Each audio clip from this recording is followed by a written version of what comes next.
Watch this.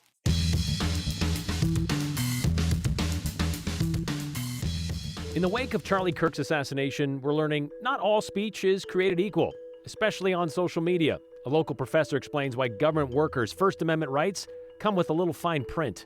From boiler rooms to outdated classrooms, Idaho schools are this close to failing for infrastructure. Of course, it must be the money at the heart of the problem. But do lawmakers want to fix it? Nationwide vaccination rates are falling fast. In Idaho, well, we're no exception. And the state's largest school district says the trend is causing concern. Almost immediately following the assassination of Charlie Kirk last week, social media was flooded with thoughts and prayers for Kirk and his family. And almost as immediately, there were posting things warning about glorifying someone as controversial as the conservative activist based on his well-publicized takes on race, reproductive rights, feminism, gender, immigration, religion, and guns, to name a few. Granted, some went as far as celebrating the violence against an eventual death of Kirk, which no reasonable person advocates for, which I shouldn't have to point out, but I will. As this was happening, you may have also noticed the call for those posting such things to receive retribution. Not just online, but in real life, like losing their job. Specifically from far-right entities like the Idaho Freedom Foundation and those connected with them. And based on various searches and reports, we know this happened to at least 4 people across Idaho, with their employers confirming those people lost their jobs. And maybe there was a discussion in your household or among friends when you learned of these terminations. Like, I thought cancel culture was bad. Or what about the First Amendment? Well, we thought we would ask about the latter with a lawyer and current constitutional professor from the College of Idaho without getting too much into the details of the recent firings, personnel matters and all. Beginning with, what protections does the First Amendment offer government employees when it comes to speaking freely? Sometimes we as Americans think that our fundamental rights are absolute and they're universal, and they're certainly not, and that goes for the free speech clause in our First Amendment of the Constitution. It's been around since 1791, and so that is the starting question. Does the First Amendment right to free speech even apply here? And the answer, of course, from a lawyer's perspective is that it depends. On the one hand, you have the right of citizens to engage in representational democracy, and there's some 23 million government employees across the nation. And to say that they don't have the right to go to a protest or to attend a campaign and then put it on their Facebook without fear of reprisal would cut out a huge chunk of the body politic. So on the one hand, you have these 23 million people. On the other hand, you've got the government. You've got all these government agencies and employees that want to make sure that their particular agency or office is run well, is run efficiently, and without distraction. And so the court in 1968, I think, in a Pickering decision, created a balancing test. Really quickly, what is the balancing test? Yeah, the balancing test has 3 prongs.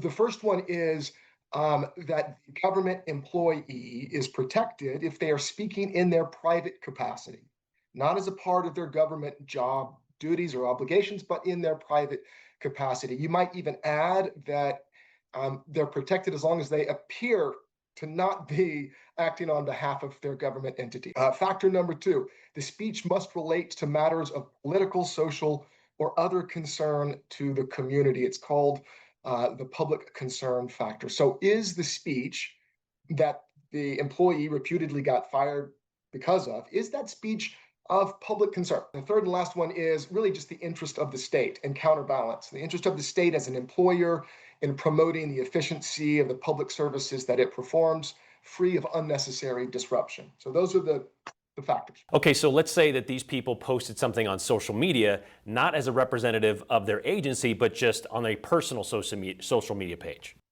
I think that's a great question. I think that depends on whether or not what they posted was a matter of public concern. What about something that's vulgar or just in poor taste? I think that gets to the heart of the question. And in particular, some of the examples that we're seeing across the news right now are employees who have suggested things that appear to condone political violence. Is that something that is of public concern? And that's an answer that I don't have for you, and I imagine would be one for litigation purposes. And that's the rub. But when it comes to a matter of public concern, Professor Cunningham offered an example. If someone posted online about their supervisor or people they work with, Well, that's not necessarily a matter of public concern. But if they posted something about, say, Charlie Kirk's positions, quoting him over the years, well, then that would be a matter of public concern, he said, and they would likely find protection in that. Also, he told us, Idaho being an at-will state, meaning an employer who can fire you for any reason without cause, well, that doesn't change with government employees. That still applies. The exception being, however, if those reasons they fired you violate the U.S. Constitution, which trumps state law always. With regard to the Meridian High School cheer coach getting fired, we were told her conduct violated school and district policy. Which one, you might ask? Well, the Human Resources Office told our partners with the Idaho Press it was Policy 913. When we looked up Policy 913, it appears to be in 4 sections, and 3 of them have to do with what is posted to district or school social media accounts. And the 4th is focused on the employee's use of social media, with most of that concerned with, well, just not contacting students through social media. When we asked specifically what sections of Policy 913 were violated, when we asked West Ada that question, well, we got this in response that they said the statement they released last week made no mention of social media policy. I would, however, direct your attention to District Policy 403.5, which talks about personnel conduct, discourteous or offensive treatment of the public or other personnel, and engaging in outside activity or conduct which creates a substantial discredit to the district. Just got this in my email. But then I asked, because the Human Resources Offices quoted Policy 913 as the reason, still waiting for a response to that. So I'm not sure what the reason is. It's also worth pointing out something we mentioned earlier. The entity behind the push to fire employees for speaking ill of the dead, that would be the Idaho Freedom Foundation. They've been posting about it since Thursday, despite not being fans of cancel culture. How do we know this? Well, it's how they justified the hiring of known anti-Semite and white Christian nationalist David Riley back in 2023. And it's right there on their website, dated December of 2023. Quote, the leftist media would like me to cancel Dave, talking about Wayne Hoffman there, because he holds historical and religious views that they don't like because, quote, they're different. They want to cancel him. Riley is entitled to his opinion, wrote the former IFF president. I don't share them, but opinions are just that, and they are harmless. And if we can't work with a person because of differences of opinion and concerning sincerely held beliefs, well, there'll be no one left with whom to work. He continued saying, I'm supposed to condemn him. I'm supposed to throw outrage his way. And because I didn't do that, the leftists, he wrote, in their role as thought police, are coming after me and the Idaho Freedom Foundation. But actually right now, it appears these days, it's the other way around. Well, despite asking the Supreme Court to dismiss her case, the state of Idaho is continuing on like, well, it won't be. The state of Idaho has filed its opening brief in Hecox v. Little, a lawsuit filed almost immediately after the Gem State passed the nation's first transgender athlete ban. Earlier this month, when Lindsay Hecox wanted to walk away from her chance before the nation's highest court, claiming the constant harassment and toll it took on her health and safety, she said they weren't worth it. Still, Idaho's Solicitor General told the justices Idaho is going to oppose that dismissal. You might be wondering why. Well, because, he says, the state has invested years of work and taxpayer money to defend this law, and they want a ruling in it. In Friday's filing, the state argues the law is constitutional and says it's needed to protect fairness in women's sports. Idaho claims transgender women retain athletic advantages even after hormone therapy, and the law simply preserves equal opportunities for cisgender girls and women. Hecox, for her part, never made the Boise State track or cross-country teams, though she did play women's club soccer. She says now she's going to focus on staying safe, healthy, and finishing out her degree. A similar case out of West Virginia is still moving forward, by the way, with the U.S. Supreme Court, which means they may weigh in on that transgender participation in school sports later in this session. The American Society of Civil Engineers says Idaho earned a C in terms of infrastructure across 9 crucial topics. The C in their book, it puts us right in the middle, mediocre. Infrastructure, though, like roads, water systems, and transit, they need attention. But the Gem State got its lowest score in school infrastructure, the actual buildings. We got a D+, a grade that has trended down from the 2018 report, earning a C back then. Joe Paris took the findings to the Department of Education to ask if the evaluations surprised them and what solutions are needed to change course. Not a grade you hang on the fridge at home. Idaho scored a D+ on school infrastructure in a new report from the American Society of Civil Engineers. It highlights urgent needs and persistent funding gaps across K-12 public schools. Yes, definitely not a shortage of topics when it comes to that. Gideon Tolman is Chief Financial Officer with the Idaho Department of Education. Pretty much anything money related, that's that's what I help oversee and manage in the department. A money conversation has consistently been the very topic of this report. It wasn't a surprise, and it actually confirmed a lot of the things that we already knew. School infrastructure isn't a new topic for Idaho leaders, but it is one with renewed action in recent years, like the implementation of the School Modernization Facilities Fund in 2024, investing nearly $1 billion into public school facilities. Part of that legislation required statewide facility condition assessments, and so we facilitated conducting those facility condition assessments, and we saw the same results, that the bulk of schools across the state are in poor or fair condition, and it would take quite a bit to get schools across the state to good condition. In a statewide survey, only a quarter of school district leaders felt confident about meeting future student capacity, and half rated the condition of their buildings as fair or poor. More than 63% of school buildings' square footage is rated as fair or poor condition, and survey responses indicated that the average Idaho school building is about 37 years old, some districts using buildings anywhere between 50 and 100 years old. Even though we are making some good progress with repairing roofs and replacing HVAC systems and some of the things that money is being used for, there's still, as we can see in the report and that we just know from school districts across the state, there's still more that could be done with school district facilities. Idaho lawmakers have passed legislation to supplement funds over the last 3 years, but there is still a choke point. As the report identifies, local funding options have been uphill battles. Bonds and levies that would raise local taxes so that they can pay for things like this, they tend to fail.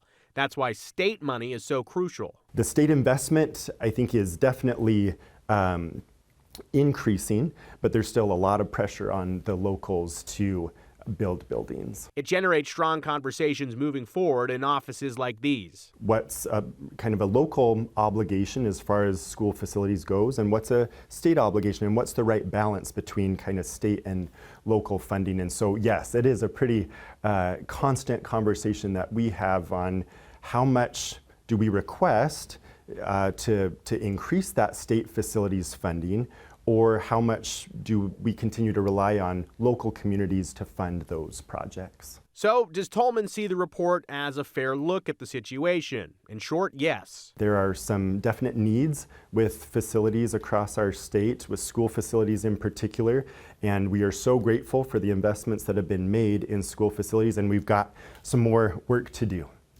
The cost to do that, according to state surveys? The results indicated that it would take about $19 billion to get school facilities to a good condition. Like we said earlier, a lot of them are in poor to fair condition. To get them to good condition would require about $19 billion based on those facility condition assessments that we collected across the state.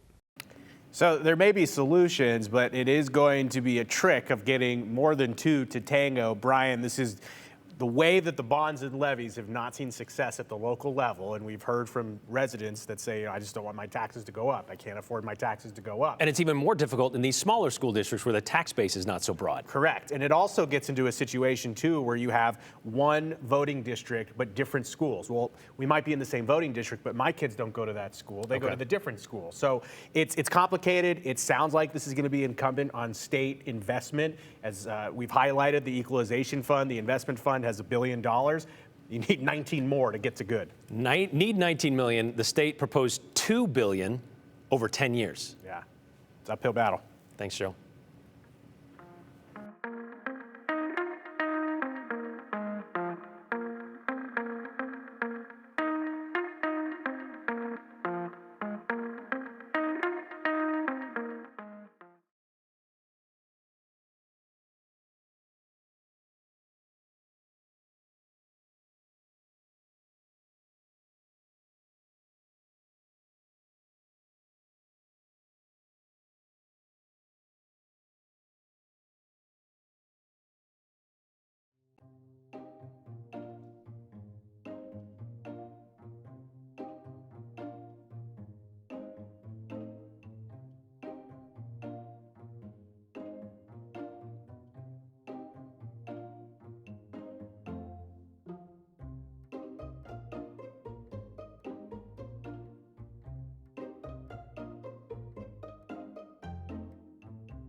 Every year, fewer Idaho families are choosing to vaccinate their young children, evidenced by more families filing vaccine exemptions.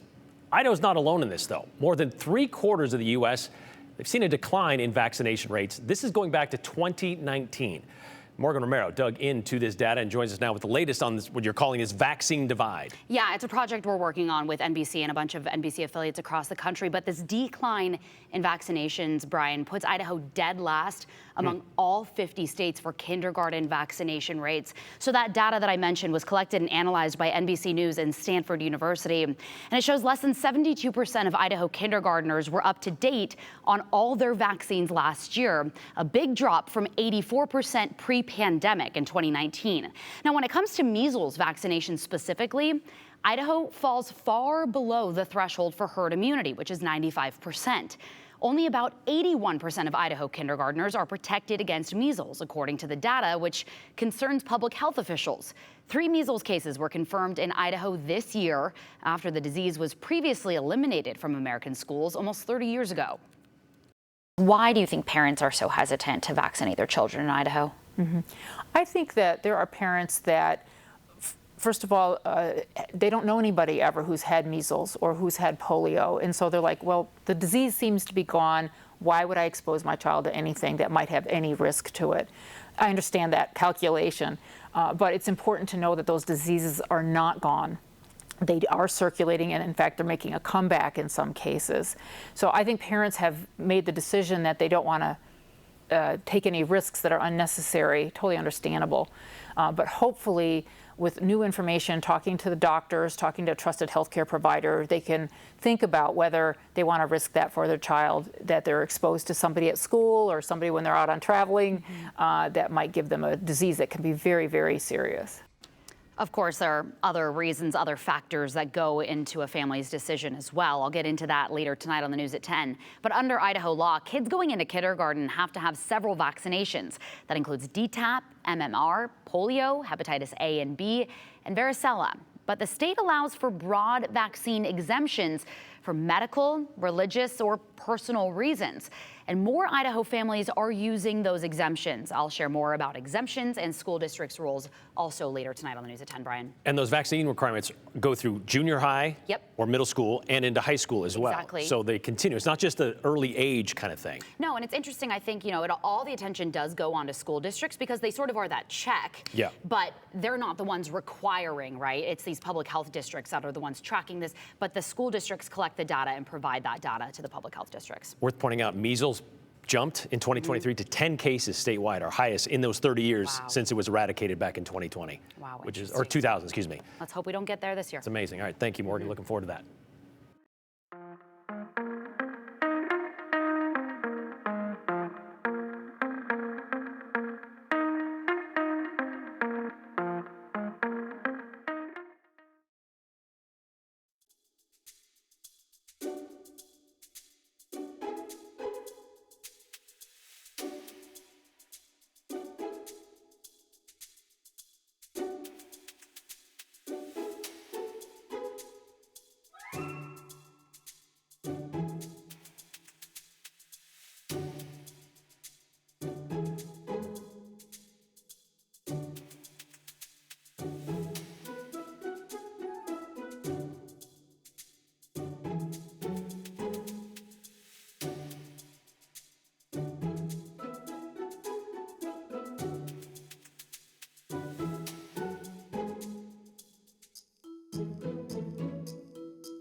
A sunny and cool kickoff to the work week in Boise, but in the Central Mountains, a couple thunderstorms firing off. And even if you kind of squint and look at that pink, some rain snow mix showers falling at the very highest elevations of the Central Mountains. But for the lower elevations, we keep sunshine in play for the rest of our Monday evening. Clear skies continue overnight. That will lead to a very brisk start to our Tuesday. It was cold this morning. It will be even colder tomorrow. Mid 40s across the Snake River Plain. Stanley into the 20s tomorrow. McCall waking up to 37 degrees, but look how nicely we warm up. We'll land at 80 for Tuesday afternoon in Boise, low 80s for the rest of the Treasure Valley, mid 70s with sunshine in the Magic Valley, and summer not done yet. We hit the upper 80s for Thursday and Friday. Cool mornings continue, and then a little bit of a dip in temperatures as we head towards the start of fall next Monday.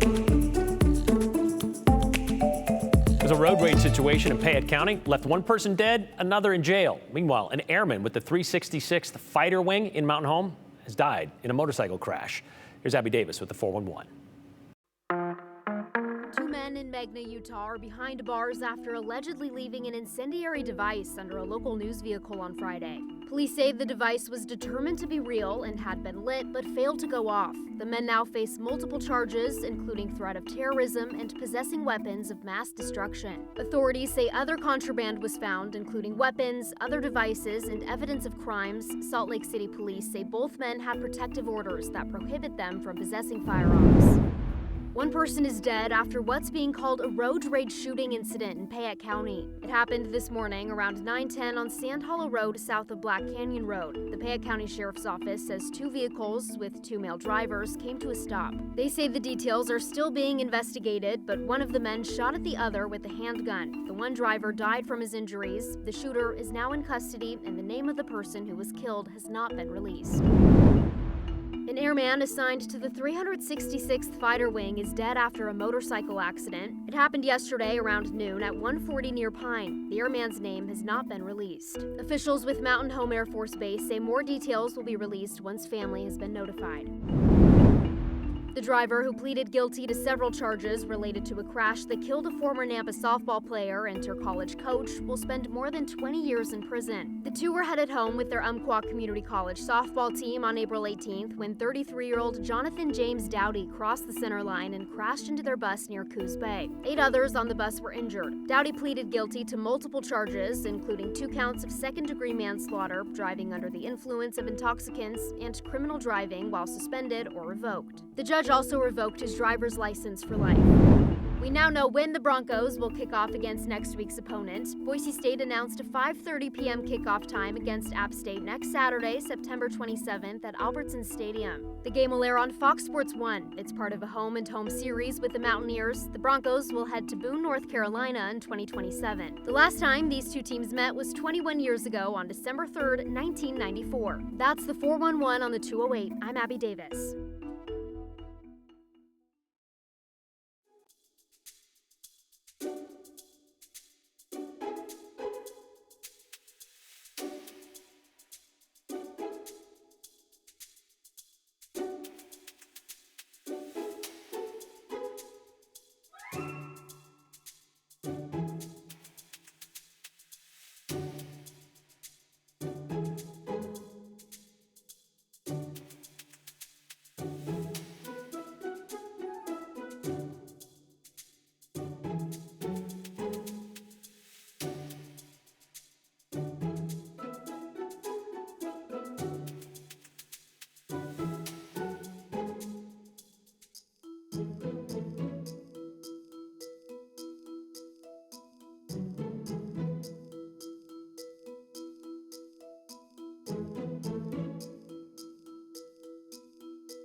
All right, let's get to your comments on this Monday. This one from Craig. Brian, you did a good job covering First Amendment and government employees. Can you cover First Amendment and private employers? Sure.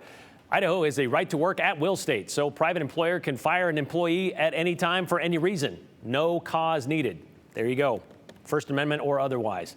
Let's go into the next one. Apparently, it's easier to build bigger jails and better schools because who needs educated kids anyway? We're building cells instead of classrooms. What does that say about us? Only in a broken system do we spend more to cage minds than to grow them, says Holly in Boise. Mark, how can our legislators be concerned about our public schools when they're giving money to private schools? The $50 million tax credit for private school education. That's what he's talking about there.